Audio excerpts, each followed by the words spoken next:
Ladies and gentlemen, welcome to SCiP-Dictation Live. In case you're new to the channel, my name is Sherman, and this is the live stream where you get to hang out with me while I do all my recording. I'll set up the chat down here in the corner so we can answer questions and comments in between takes. If you guys feel like hanging out, this normally takes about an hour or so. We've had some epic 3-hour live streams before, but this is not going to be one of those.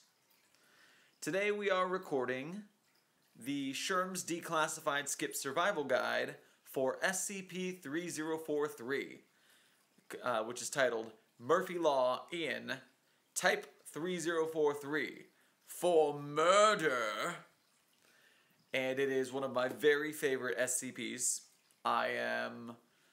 Its audio adaptation is actually the reason I make these really elaborate SCiPs, because it was so good in, like, it had the film noir feel that I had to do a good job with background music, and I got voice actors to help me out, friends of mine. So we made a big radio play out of 3043. It's one of my favorite recordings. And yeah, all the elaborate things this channel has done since then all spawned from me wanting to cover that just as really good as I could. A little bit of channel news, exciting. We have a Patreon patron now. I know, it's crazy. Dylan Thrasher is the man, is a gentleman and a scholar and a literal patron of the arts, because Site42 now has a patron. We have one patron. If you want to help out, the link is below, or it will be when the live stream is done. Patreon.com/TheSHRM, which is THEE SHRM. That's the Patreon. If you want to add in, that's awesome. It helps us keep this channel going.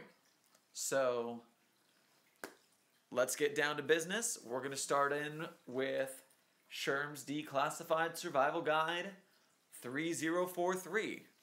Oh, and BT dubs. I did not do a live stream of the survival guide for 3999, in case you were looking for that after I did 3999.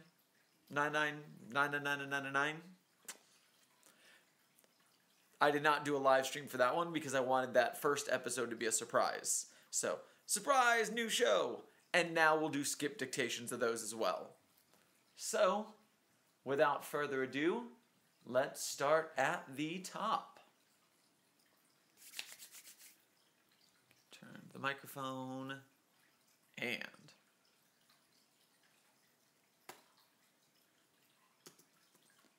weird that it didn't start at the 1 second mark. Alright, here we go.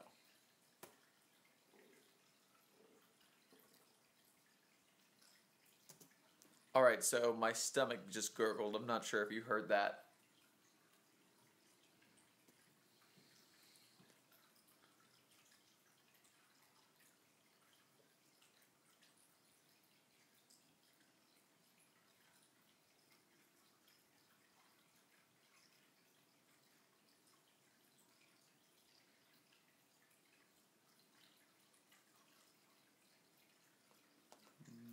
Messages.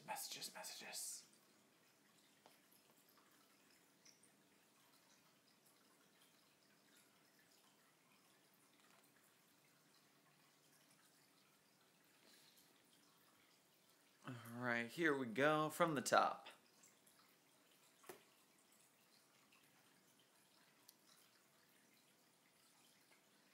Guys and dolls, welcome to SHRM's Declassified SCiP Survival Guide.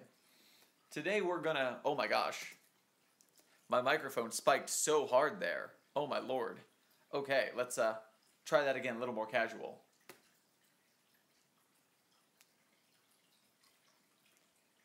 Guys and dolls, welcome to SHRM's Declassified SCiP Survival Guide.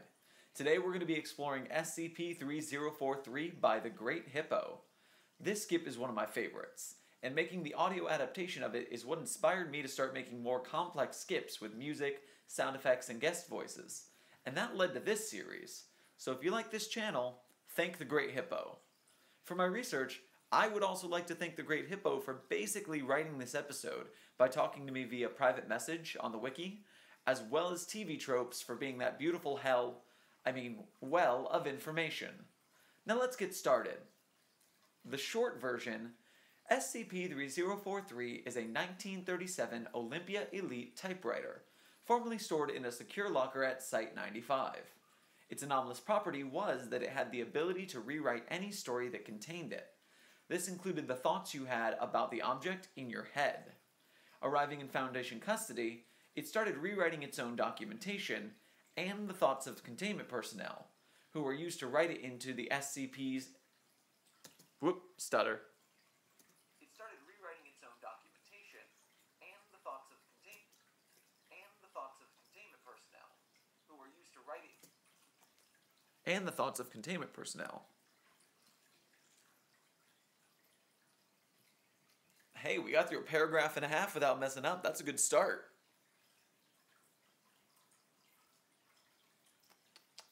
Where was I?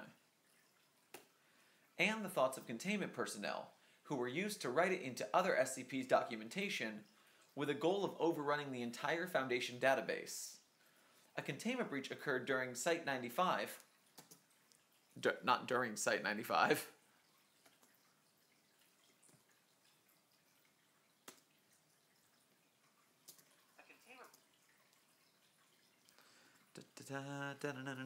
Put it back.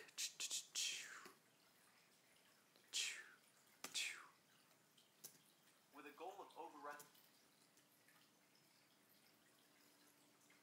goal of overrunning the entire Foundation database. A containment breach occurred, causing Site-95 to drop out of contact for 3 hours. After contact was restored, all SCiPs in their documentation were contained and accounted for correctly, except SCP-3043, which is found in Dr. Lewis's office, neutralized by 2 .44 caliber bullets. All copies of its special containment procedures were anomalously altered into the movie script format that you see throughout the SCiP story. I want to go back and see if I read that right. A containment breach was restored. All SCiPs in their documentation were contained and accounted for correctly, except SCP-3043, which is found in Dr. Lewis's office, neutralized by 2 .44 caliber bullets. All copies of its special containment procedures were anomalously altered into the movie script format that you see throughout the SCiP story. Nice, I got it.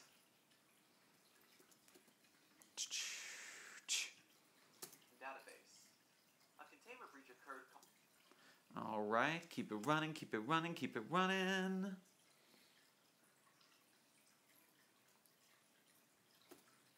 Murphy Law, the main character of that script, seems to be another anomalous entity completely unrelated to SCP-3043 and unregistered in the Foundation SCP database. But enough foreplay. It's time to go into the deep dive.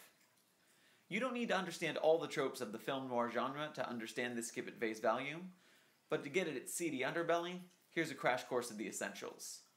Film noir is a dark and cynical genre.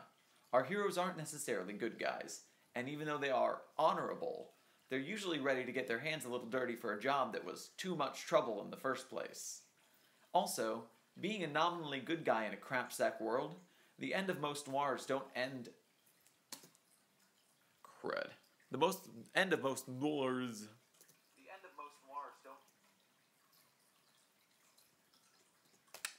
Edit, cack it up. Throughout the SCiP story, Murphy Law...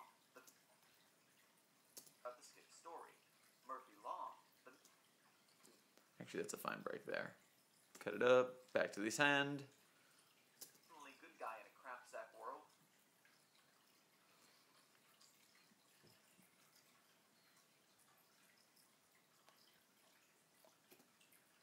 The end of most noirs don't end too well for the protagonist. A good example of a modern-day noir character would be Rorschach from Watchmen. This SCiP story is only really a pseudo-noir. We get a lot of the window dressing like whiskey, driving in the rain, fisticuffs with goons who outnumber the protagonist, and a trademark hat-coat-revolver combo for our gruff anti-hero. But in the end, it's definitely a much more happy ending than your typical noir. That was purposeful, meant to give the reader a rip-roaring good-time adventure rather than the existential crisis at the end, which, let's face it, the SCP Wiki has existential doom and gloom for days. The end of most noirs don't end check well that. for the protagonist. A good example of a modern-day noir character would be Rorschach from Watchmen. Crapsack World. Crapsack World. The end of most noirs don't end too well for the protagonist. A good example of a modern-day noir character would be Rorschach from Watchmen. This SCiP story is only really a pseudo-noir. We get a lot of the window dressing like whiskey, driving in the rain, fisticuffs with goons who outnumber the protagonist, and a trademark hat-coat-revolver combo for our gruff anti-hero. But in the end, it's definitely a much more happy ending than your typical noir. That was purposeful, meant to give the reader a rip-roaring good-time adventure rather than the existential crisis at the end, which, let's face it, the SCP Wiki has existential doom and gloom for days. Bring the reader a rip-roaring good-time adventure rather than the existential crisis at the end, which, let's face it, the SCP Wiki has existential Woo! Beg your pardon. Sorry, viewer number 1 for that sneeze introduction. Haha. And I said that last line wrong, and I can't. It's gonna bug me if I don't fix it. I'll do it from meant to give the reader a rip-roaring good time.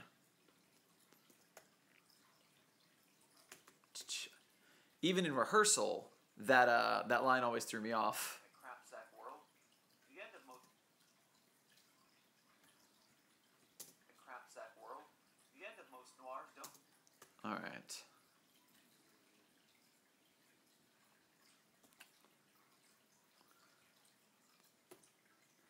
Meant to give the reader a rip-roaring good time adventure rather than an existential crisis at the end, which, let's face it, the SCP Wiki has existential doom.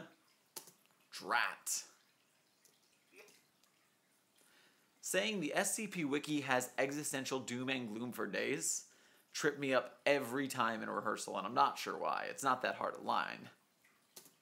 That was purposeful, meant to give the reader a rip-roaring good time adventure rather than an existential crisis at the end, which, let's face it,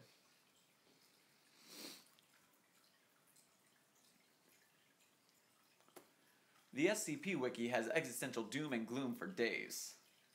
Alright, time to run and gun through the plot. We open with an email from Site Director August, explaining that everything is mostly back to normal. But something went down, and they all woke up with what I'm going to call a film noir hangover. He identifies that SCP-3043 has been rubbed out, and that its documentation has been altered. No one remembers this Murphy Law guy that the procedures mention, but either he helped save the day, or he wants the Foundation to think he saved the day. Investigation's pending. Let's move on to our first collapsible. The item number collapsible is meant to introduce our main character and the start of our conflict through our favorite noir trope, gratuitous inner monologue. Like any noir worth its salt, the catalyst is a dame walking into our intrepid detective's office. She's even got amnesia to boot. We get some quality banter. Don't call me Toots, I've got a booping doctorate. I don't like the way I deliver that. I'm going to boop that out because live streaming. I've got a booping doctorate. Yeah, no, I'll say it. It's fair. It's in the line of dialogue.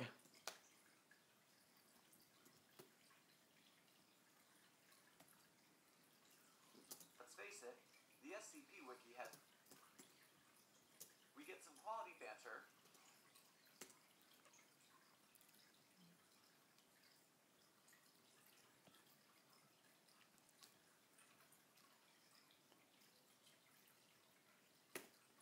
Don't call me Toots, I've got a fucking doctorate. Showing that Dr. Lewis has some self-awareness outside of what's happening with this noir stuff. And after a round of questions, we find out at the very least that Murphy knows of the Foundation and has a dislike for their protocols. He reluctantly accepts the case anyways, don't they always? And we get our title drop. Fun fact that I didn't catch after reading this dozens of times, but each collapsible ends with a stinger line with the information it is supposed to contain. So the item numbers... That was just a flub. Simple flub. Quality banter. Don't call me Toots, I've got a fucking doctorate. Showing this...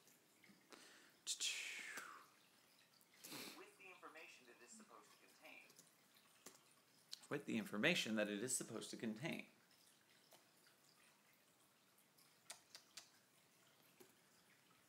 So the item number collapsible's last line contains the item number inside. Murphy Law in Type 3043 for murder. We're going to see that happen for the next 2 longs as well, and I think we can all appreciate the cleverness. Also, let's double those cleverness points for the Let's double those cleverness points for the... Tack that on to the last takes. Doing good, doing good. Supposed to contain. So the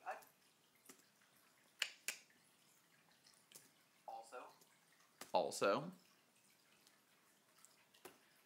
let's double those cleverness points for the reference to Alfred Hitchcock's Dial M for Murder. Also, sidebar.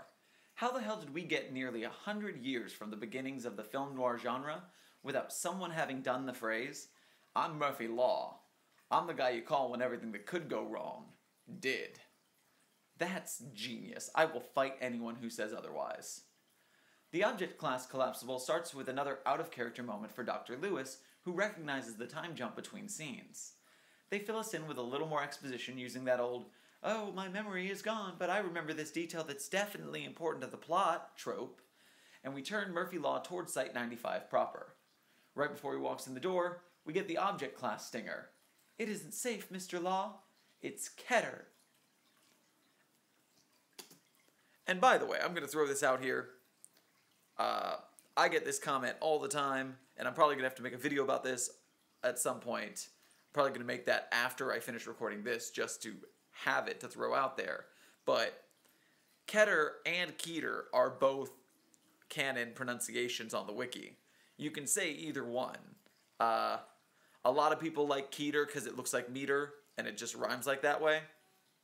But there was something on there, someone shared that, like, it had a Hebrew root, and that's why you pronounced it Keter. And so, because it's got the Hebrew root, I thought that was, like, technically correct for, like, a researcher. A researcher would say Keter. Whereas, like, a security officer might say Keter. Because they're a little more rough and tumble. So you've got different people who say it different ways. At least in my head, that's how it goes. Maybe you're not paying any attention to Keter at all. Keter. Anyways, where was I?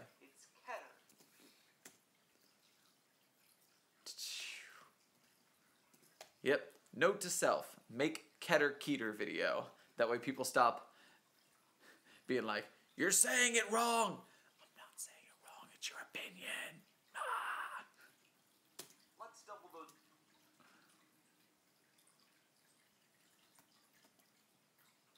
Also, let's double those cleverness points. All right. It's Keter. Sidebar Part 2. Fun fact, Murphy isn't wearing his seatbelt in this scene specifically as a shout out to Rick Sanchez, who is apparently a quintessential noir protagonist. Cut to me in an alternate dimension doing a deep dive explaining that. The Special Containment Procedures collapsible is our midpoint, and fittingly, we have a confrontation with a no-good son of a gun in a position of power over our downtrodden anti-hero.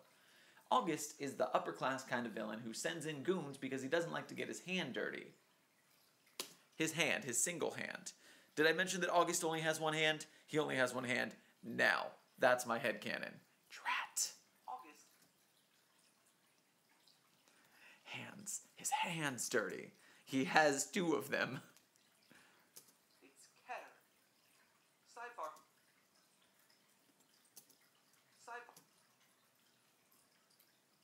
It's Keter. Sidebar Part 2. Fun fact. August, starting at the word August. August is the upper-class kind of villain who sends in goons because he doesn't like to get his hands dirty. The perfect foil for Murphy. Lots of card metaphors later, we get our first fight.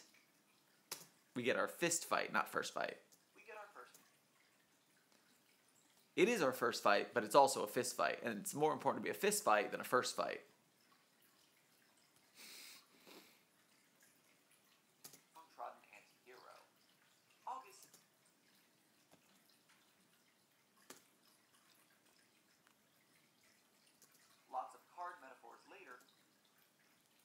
Lots of card metaphors later.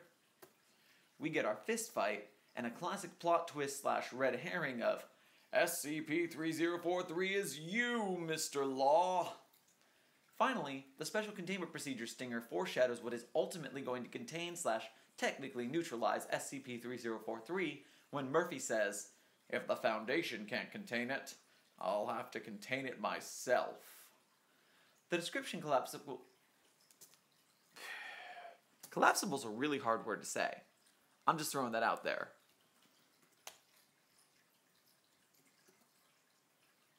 Metaphors later, we get our fist fight. I'll have to contain it myself. I sound a little more like John Wayne than I do Sean. Sean's the guy who voiced Murphy Law because I wanted to get another voice because I didn't think I could do that particular voice as well as he could. The description collapsible is definitely our climactic showdown. We get the big reveal of our true villain, SCP-3043. Hilariously, it seems like the narrative anomalies used by our combatants cancel each other out, so neither is affected by the other. SCP-3043 tries to use Dr. Lewis to take out Murphy, but that's exactly how a femme fatale would act in a noir film, so Murphy is able to keep his cool. We end the action with Murphy taking 3043 out instead of sparing him, because as he says, he's no hero. We get two great moments from 3043 that I'd like to highlight. The first is the metatextual cleverness in the line, "This is supposed to be my story, not yours," in the way that it's both in narrative having its plans foiled, and in the meta, Murphy Law has straight up jacked 3043's main list entry and made it all about himself. The second is, "How the fuck are you rewriting my story into your own fucking stupid Humphrey Bogart fanfic nonsense?" Because come on, that's comedy right there. The description collapsible is an impossible phrase. Nobody can say it out loud. No one can do it on the first try. The description collapsible sounds like my mouth is full of marbles.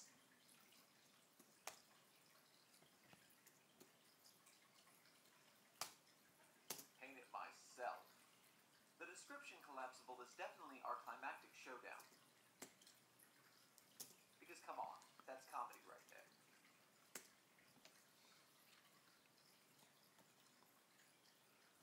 Come on, that's comedy right there.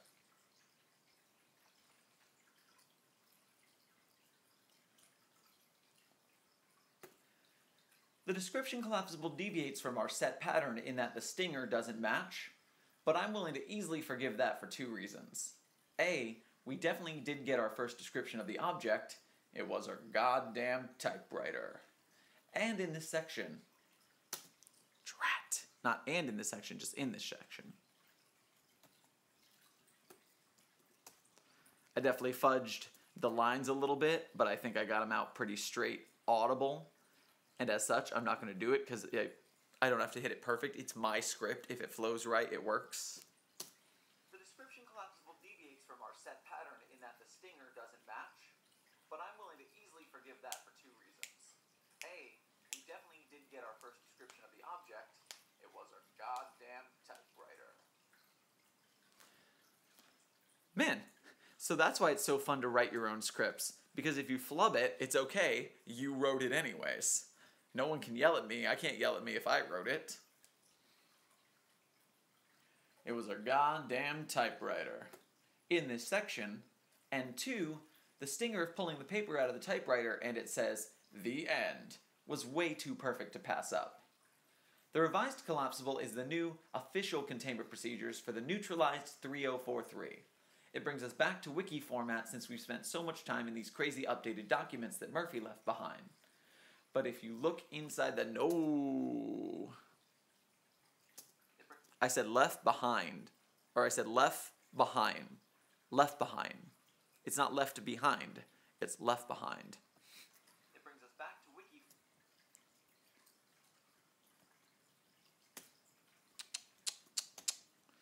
Almost there.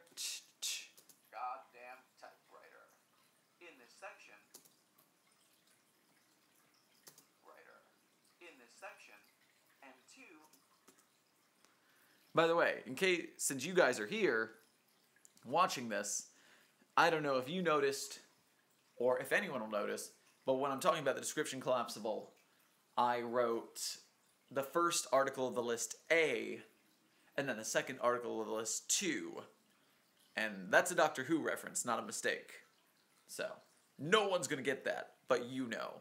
Congratulations.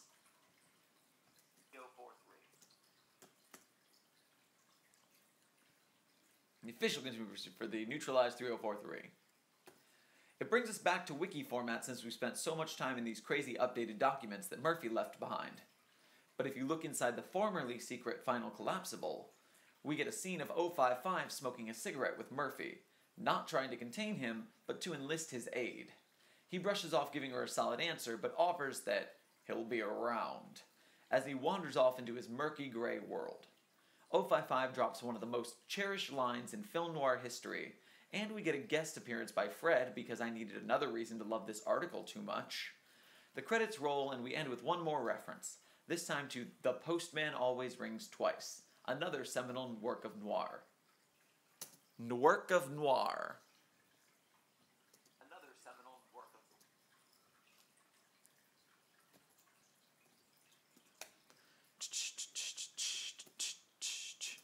3043. It brings us back to wiki formats. This time to The Postman Always Rings Twice.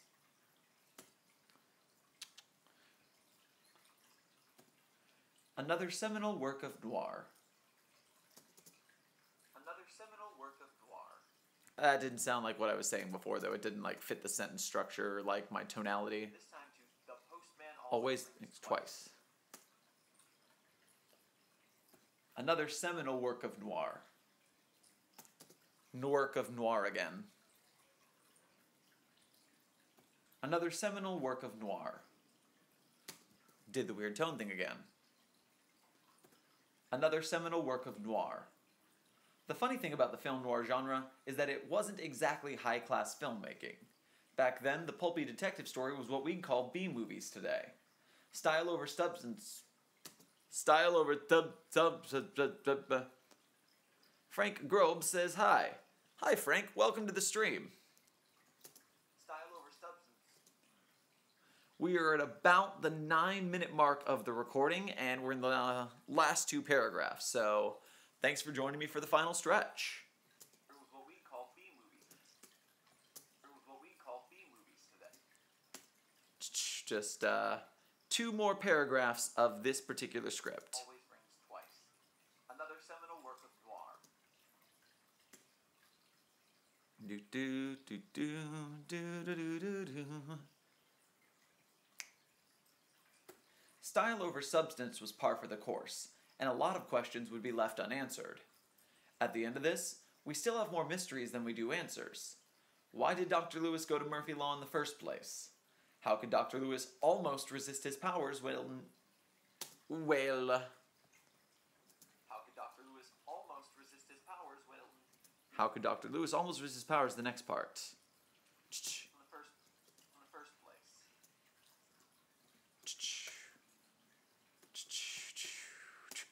Cut. Why did Dr. Lewis go to Murphy Law in the first place? Frank asks, how are you? I'm doing well, Frank. Thank you for asking. How are you doing this morning?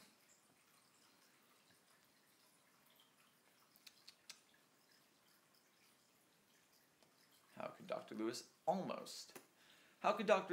almost resist his powers while nobody except SCP-3043 could? Is Murphy Law even a physical entity? Or is he a character inside fictional narratives similar to Fred? Almost said that right. Or is he a character inside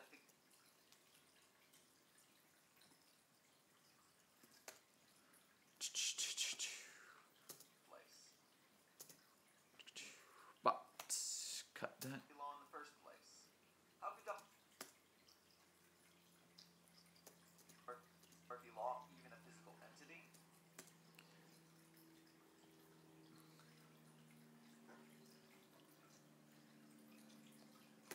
Or is he a character inside fictional narratives similar to Fred? So many questions left to answer. All I can say is, Sequel, perhaps? 6 seasons in a movie? Well, time can only tell. Whew! We made it! Thanks again to the Great Hippo for this punching, running, and Tommy gunning ride of a skip, and for doing most of my research for me. And of course, thank you for watching. If you like this explanation and want to see more, do that like, share, and subscribe mumbo jumbo, pay our Patreon a visit, and finally, let us know what skips you'd like declassified in the comments. See you next time! Fantastic, we made it. Or is he a character inside fictional narratives? Just gotta check it a little bit. So many questions left to answer. All I can say is, sequel perhaps? 6 seasons in a movie? Well, time can only tell. I did mess up that line. I thought I messed up that line. Drat! Gotta fix it.